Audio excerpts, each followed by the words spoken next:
महाराष्ट्राच्या इतिहासामध्ये भारतीय जनता पार्टी अत्यंत दैदिप्यमान असं यश संपादन करून सर्वात मोठा पक्ष म्हणून सिद्ध झालेली आहे। महाराष्ट्राच्या 14 कोटी जनतेनं आदरणीय मोदीजी, अमित भाई शाह आणि त्याचबरोबर महाराष्ट्राचे नेते आदरणीय देवेंद्रजी फडणवीस यांच्यावर विश्वास दाखवत 132 जागांचं बहुमत महाराष्ट्राच्या विधानसभेमध्ये जनतेनं दिलंय आणि सहयोगी सदस्यांसह 137 सदस्यांच्या भारतीय जनता पार्टी अत्यंत मोठा पक्ष म्हणून या ठिकाणी समोर आलेली आहे। आणि आज भारतीय जनता पार्टीच्या गटनेतेपदी आदरणीय देवेंद्रजी फडणवीस साहेब यांची एकमतानं निवड झाली आहे। त्याबद्दल आदरणीय देवेंद्रजींचं सर्व भारतीय जनता पक्षाच्या कार्यकर्त्यांच्या द्वारे मनपूर्वक अभिनंदन करतो।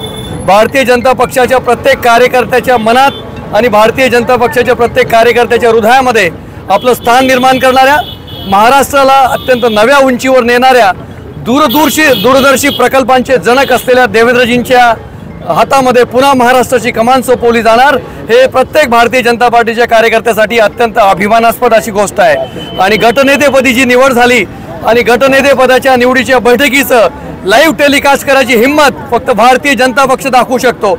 अत्यंत लोकशाहीवादी प्रक्रियेतून भारतीय जनता पक्षाच्या 137 आमदारांची बैठक केंद्रीय निरीक्षकांच्या उपस्थितीमध्ये झाली आणि त्यामध्ये जवळपास 10 प्रमुख नेत्यांनी, महाराष्ट्राच्या सर्व भागातून आलेल्या 10 प्रमुख नेत्यांनी आदरणीय देवेंद्रजी फडणवीस यांच्या नावाचा ठराव आणि अनुमोदन एकमताने केलं। त्याबद्दल पुनश्च त्यांचं अभिनंदन।